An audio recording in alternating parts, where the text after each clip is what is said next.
Les étapes pour vaincre le péché. Étude numéro 011. Les étapes pour surmonter le péché analysent la relation entre le péché et l'Exode durant la fête des pains sans levain. Ces leçons sont développées. À chaque saison de la Pâque, nous réfléchissons à l'Exode d'Israël d'Égypte. Dieu a sorti Israël avec une main forte. Ils ont été triomphants, délivrés par la puissance de Dieu. L'Égypte était en grande partie en ruine. Pourtant, ce n'est que peu de temps après qu'Israël ait quitté l'Égypte qu'une chose prévue par Dieu, mais inattendue par Israël, s'est produite. Nous lisons dans Exode chapitre 14, versets 1 à 4. L'Éternel parla à Moïse et dit, « Parle aux enfants d'Israël, qu'ils se détournent et qu'ils campent devant Pi-Hahiroth, entre Migdol et la mer, vis-à-vis de Baal-Tséphon. C'est en face de ce lieu que vous camperez près de la mer. Pharaon dira des enfants d'Israël, « Ils ont égaré dans le pays, le désert les enferme. J'endurcirai le cœur de Pharaon, et il les poursuivra. Mais Pharaon et toute son armée serviront à faire éclater ma gloire. Et les Égyptiens sauront que je suis l'Éternel. » Et les enfants d'Israël firent ainsi. Version Louis II. Dieu savait que Pharaon et son armée allaient poursuivre Israël. Nous lisons dans Exode 14, versets 5 à 13.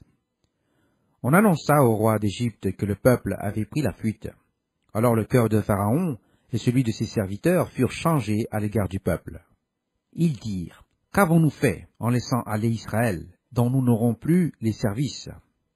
Et Pharaon attela son char, et il prit son peuple avec lui.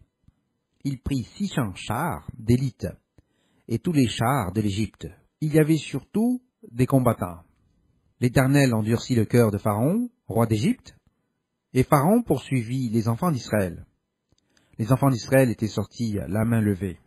Les Égyptiens les poursuivirent, et tous les chevaux, les chars de Pharaon, ses cavaliers et son armée, les atteignirent campés près de la mer, vers Pi-Hahiroth, vis-à-vis de Baal-Tséphon. Pharaon approchait. Les enfants d'Israël levèrent les yeux, et voici, les Égyptiens étaient en marche derrière eux. Et les enfants d'Israël eurent une grande frayeur, et crièrent à l'Éternel. Ils dirent à Moïse, « N'y avait-il pas des sépulcres en Égypte, sans qu'il fût besoin de nous mener mourir au désert? Que nous as-tu fait en nous faisant sortir d'Égypte? N'est-ce pas là ce que nous te disions en Égypte?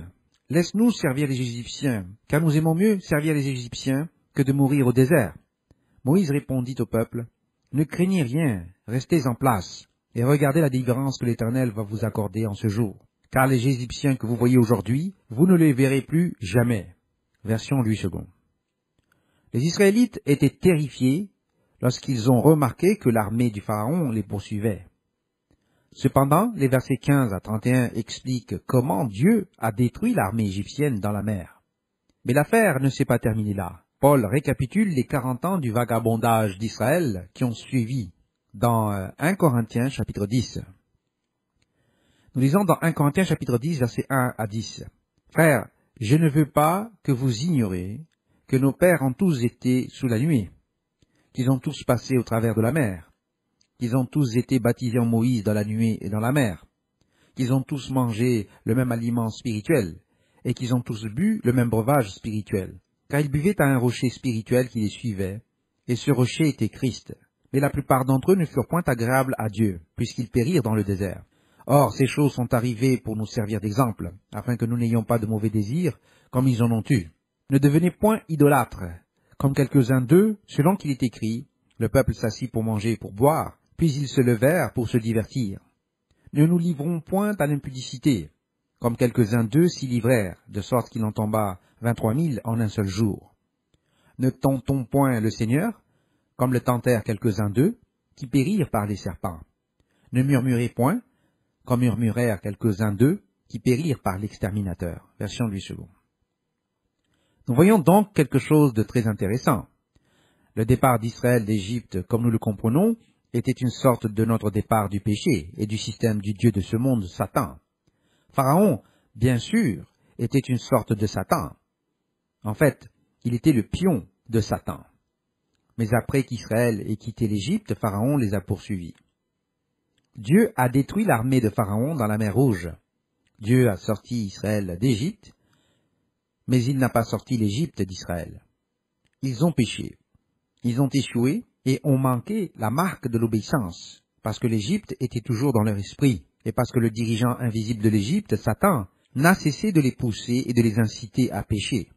Cela était vrai même après qu'ils aient quitté l'Égypte et aient été baptisés en Moïse dans la mer.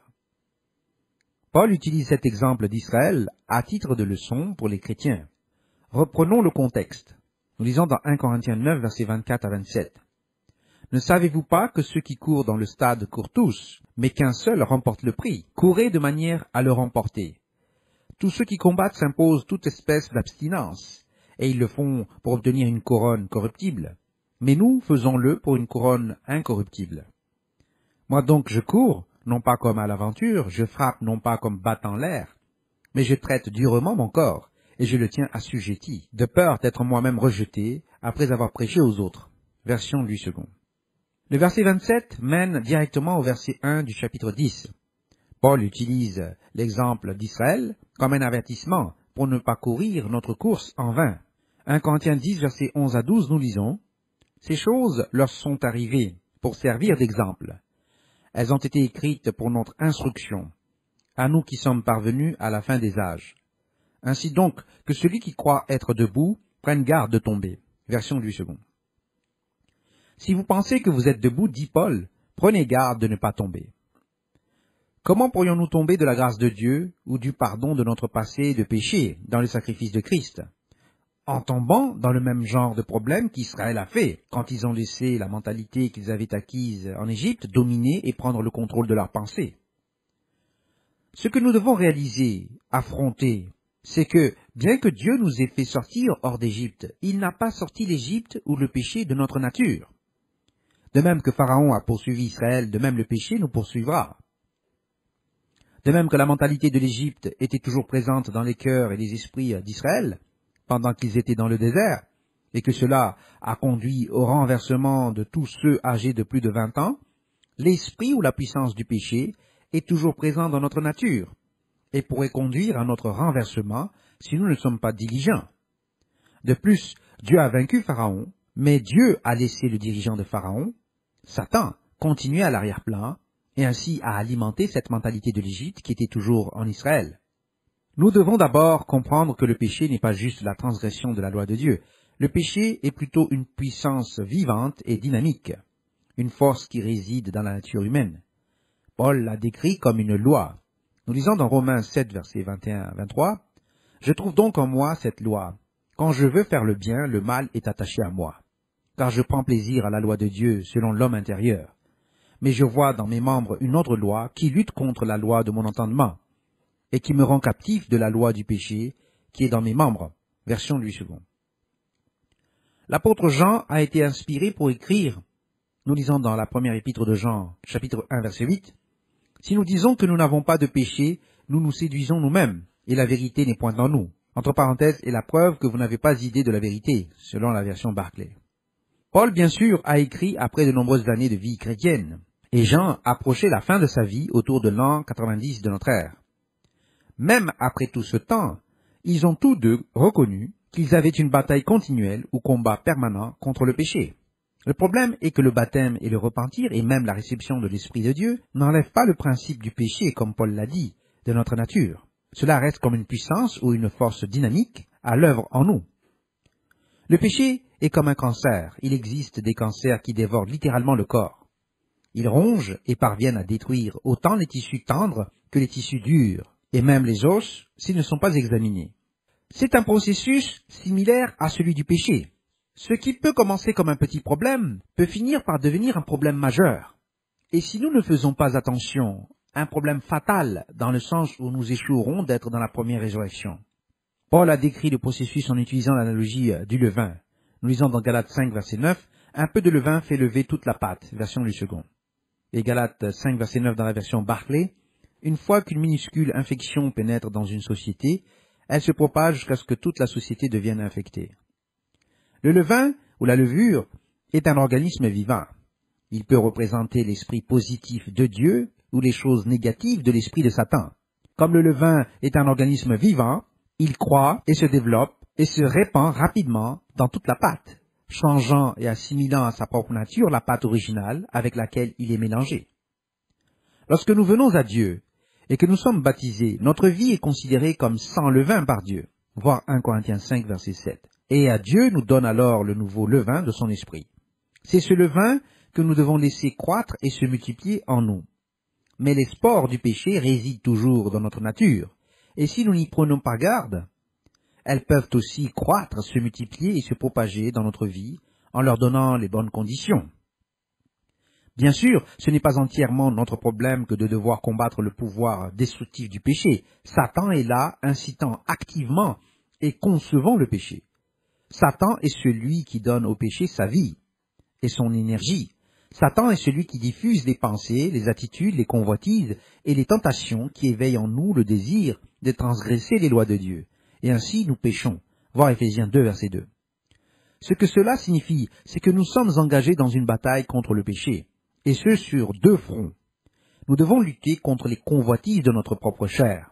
Nous lisons dans 1 Pierre 2, verset 11, « Bien-aimés, je vous exhorte comme étrangers et voyageurs sur la terre, à vous abstenir des convoitises charnelles qui font la guerre à l'âme. » Version Louis II. D'autre part, nous devons également résister à l'auteur du péché, Satan le diable. Nous lisons dans 1 Pierre 5, versets 8 à 9, « Soyez sobres, veillez. Votre adversaire, le diable, rôde comme un lion rugissant, cherchant qui il dévorera. Résistez-lui avec une foi ferme, sachant que les mêmes souffrances sont imposées à vos frères dans le monde. » Version Louis II. Et nous lisons dans 1 Pierre 5, versets 8 à 9, « Vous devez être sobre, entre parenthèses modéré dans le manger et le boire. Vous devez être sur le qui-vive. Votre ennemi le diable rôde autour, comme un lion rugissant, cherchant quelqu'un à dévorer. Vous devez lui résister avec une foi de roc, et vous devez vous rendre compte que tant qu'ils sont dans le monde, tous les membres de cette fraternité chrétienne dont vous faites partie doivent jusqu'à la toute fin éprouver la même sorte de souffrance. Entre parenthèses, traduction de la Barclay. Ainsi, nous avons en nous deux natures. La nature divine de Dieu communiquée par l'Esprit de Dieu et qui veut nous amener à rechercher la justice et obéir à la loi de Dieu, et la nature pécheresse que nous avons à l'origine acquise de Satan et qui reçoit de lui sa force et sa vie en permanence. Ces éléments coexistent côte à côte en nous, mais ils sont diamétralement opposés. Entre parenthèses, voir Romains 7, versets 7 à 25, Galates 5, verset 17. Nous lisons dans Galates 5, verset 17. « Car la chair a des désirs contraires à ceux de l'esprit, et l'esprit en a de contraires à ceux de la chair. Ils sont opposés entre eux, afin que vous ne fassiez point ce que vous voudriez. » Version Louis II. Et Galates 5, verset 17 dans la version Barclay. « Car les désirs de notre nature plus basse ou pécheresse vont à l'encontre des désirs de l'esprit, et les désirs de l'esprit vont à l'encontre des désirs de la nature plus basse ou pécheresse. Les deux sont, de manière permanente, opposés l'un à l'autre, et le résultat est que les choses mêmes que vous voulez faire sont les choses mêmes que vous ne pouvez pas faire. » Version Barclay. Pour chacun d'entre nous, la vie tourne autour d'une bataille, la bataille dans notre esprit, entre ces deux natures. Cependant, il y a une clé pour gagner cette bataille. Celle-ci est que nous devons alimenter, nourrir la nature spirituelle divine et affamer, faire mourir de faim la nature pécheresse. Nous avons déjà vu la preuve de cette clé dans 1 Pierre 2, verset 11. Mais dans Galates 5, verset 16, Paul nous donne les mêmes instructions de combat. Nous lisons dans Galates 5, verset 16. « Je dis donc, marchez selon l'esprit, et vous n'accomplirez pas les désirs de la chair. » Version Louis II. Galates 5, verset 16 dans la version Barclay. « Ce que je veux dire est cela, faites de l'esprit l'autorité de votre vie, et vous ne serez jamais ensuite à la recherche pour satisfaire les désirs de votre nature plus basse ou pécheresse. » Version Barclay. Nous allons maintenant discuter de plusieurs façons d'alimenter la nature spirituelle, puis examiner un certain nombre de moyens d'affamer, de faire mourir de faim la nature pécheresse. Alimenter la nature spirituelle. 1. Étudier la Bible. Quand Jésus a affronté la source de la nature pécheresse, Satan le diable, dans la tentation dans le désert, Jésus savait où se trouvait sa force.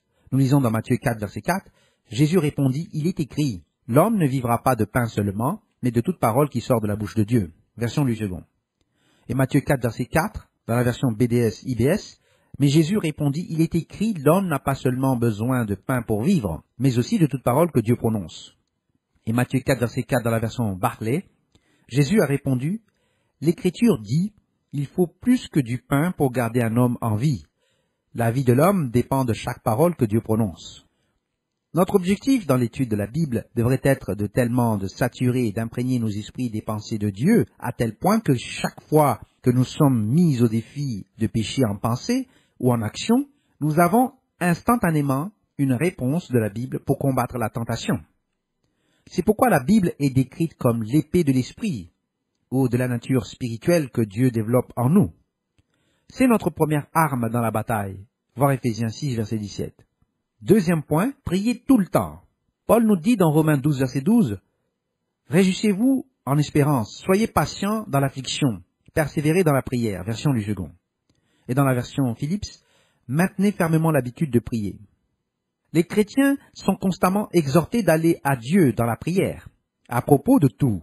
Voir Éphésiens 6, verset 18, Philippiens 4, verset 6, Romains 12, verset 12, Colossiens 4, verset 2, 1 Pierre 4, verset 7, etc. L'Esprit de Dieu vient du Père. Voir Jean 14, verset 16, verset 26, Jean 15, verset 26. Ce n'est qu'en passant du temps avec Dieu, notre Père, dans la prière, que nous recevons davantage de son Esprit, et cela alimente la nature spirituelle que Dieu a placée en nous. Troisième point, méditer. David a été inspiré pour enregistrer, nous lisons dans Psaume 119, verset 97 à 99, « Combien j'aime ta loi, elle est tout le jour l'objet de ma méditation. Tes commandements me rendent plus sage que mes ennemis, car je les ai toujours avec moi. Je suis plus instruit que tous mes maîtres, car tes préceptes sont l'objet de ma méditation. » Version Louis II. Nous sommes en guerre dans une bataille. Par la méditation, qui est l'assimilation et la digestion active de la Bible, nous pouvons devenir plus sages que la nature pécheresse qui est en nous, et son instigateur, Satan. Nous en viendrons à comprendre sa stratégie de bataille. Nous parviendrons à voir comment l'en empêcher à divers points. Nous saurons comment le traiter lorsque Satan lancera une attaque totale. De plus, plus notre esprit pense, réfléchit, s'attarde sur les choses de la parole de Dieu, moins il y aura d'opportunités pour Satan d'entrer, et moins il y aura de place pour les désirs qui mènent au péché d'occuper nos pensées. Quatrième point, buvez, absorbez les sermons et les études bibliques. Bien sûr, il n'y a rien de nouveau dans ces points que nous avons couverts. Ils sont basiques, mais ils sont fondamentaux. Une meilleure stratégie de bataille demeure encore à être élaborée. Pour gagner la bataille spirituelle, il est essentiel d'assister régulièrement au service de sabbat, quand c'est possible, et d'écouter et d'assimiler les messages donnés. Les anciens sont chargés d'une responsabilité sérieuse de nourrir le troupeau qui leur a été confié. Nous lisons dans Actes 20, verset 28, « Prenez donc garde à vous-mêmes et à tout le troupeau sur lequel l'Esprit Saint vous a établi évêque pour paître l'Église du Seigneur, qui s'est acquise par son propre sang. » Version Louis II. 1 Pierre 5, verset 2, « Paissez le troupeau de Dieu qui est sous votre garde, non par contrainte, mais volontairement, selon Dieu, non pour un gain sordide, mais avec dévouement. » Version Louis II. Les anciens sont vos serviteurs et les aides de votre joie. 2 Corinthiens 1, verset 24. Cinquième point, fraterniser avec les gens de Dieu. La fraternisation avec d'autres personnes qui pensent comme nous est essentielle si nous voulons gagner les batailles contre le péché auxquelles nous sommes confrontés. Paul a écrit, Hébreux 3, verset 13, nous lisons, « Mais exhortez-vous les uns les autres chaque jour, aussi longtemps qu'on peut dire aujourd'hui, afin qu'aucun de vous ne s'endurcisse par la séduction du péché. » Version Louis II.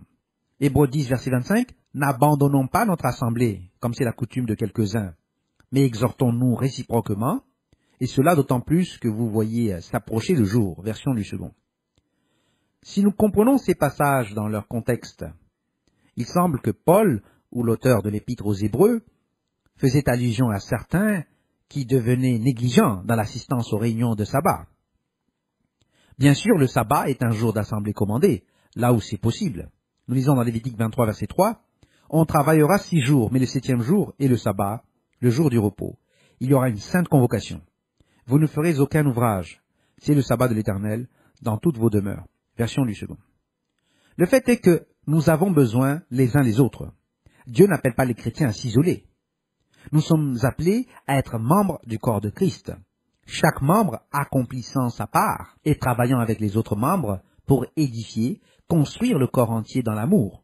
La stratégie de Satan est de nous isoler et de nous attaquer au moment où nous sommes le plus vulnérables. 6e point, grandir dans l'Esprit de Dieu. Contrairement aux opinions de certains qui pensent qu'on a l'Esprit de Dieu ou qu'on ne l'a pas, et qu'il n'est pas important de se demander combien de mesures de l'Esprit de Dieu nous avons, la Bible montre clairement que l'Esprit de Dieu est quelque chose qui peut grandir en nous. L'essentiel est que, en tant qu'extension de la puissance et de l'essence de Dieu dans nos esprits et dans nos vies, c'est ce qui nous donnera la victoire pour surmonter le péché et Satan. L'Esprit de Dieu est une essence de force, d'amour et d'autodiscipline. 2 Timothée 1, verset 7. L'Esprit de Dieu doit être remué, entre parenthèses, ou éventé comme une flamme est éventée en nous, voir le verset 6. Dans chaque prière, nous devrions demander à Dieu de nous donner une portion renouvelée de son Esprit, afin que nous puissions en être remplis. Nous lisons dans Éphésiens 5, verset 18, « Ne vous énivrez pas de vin, c'est de la débauche. Soyez au contraire remplis de l'Esprit. » Version du second. Cependant, ce n'est pas suffisant de simplement nourrir notre nature spirituelle qui nous a été donnée par Dieu. Nous devons aussi travailler à faire mourir de faim la nature pécheresse qui est en nous, et ainsi priver Satan de tout pouvoir sur nos vies. Affamer la nature pécheresse. 1. Contrôlez vos désirs naturels. Dieu veut que nous profitions de la vie.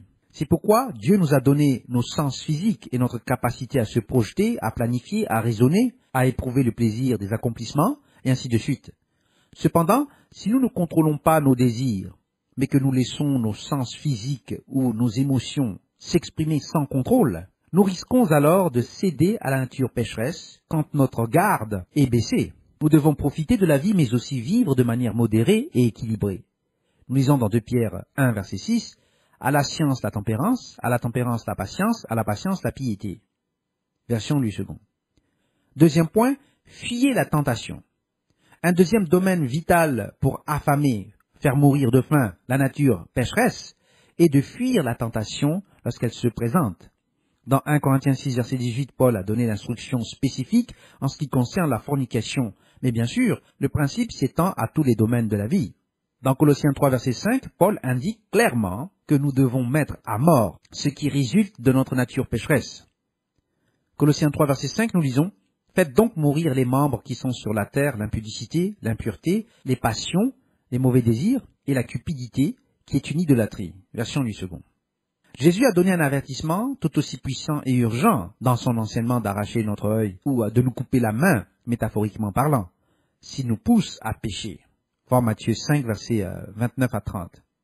Nous devons nous reprendre lorsque nous accordons un second ou troisième regard sur certaines situations que nous savons être mauvaises. Car s'il en est ainsi, nous alimentons notre nature pécheresse et faisons le jeu de l'ennemi.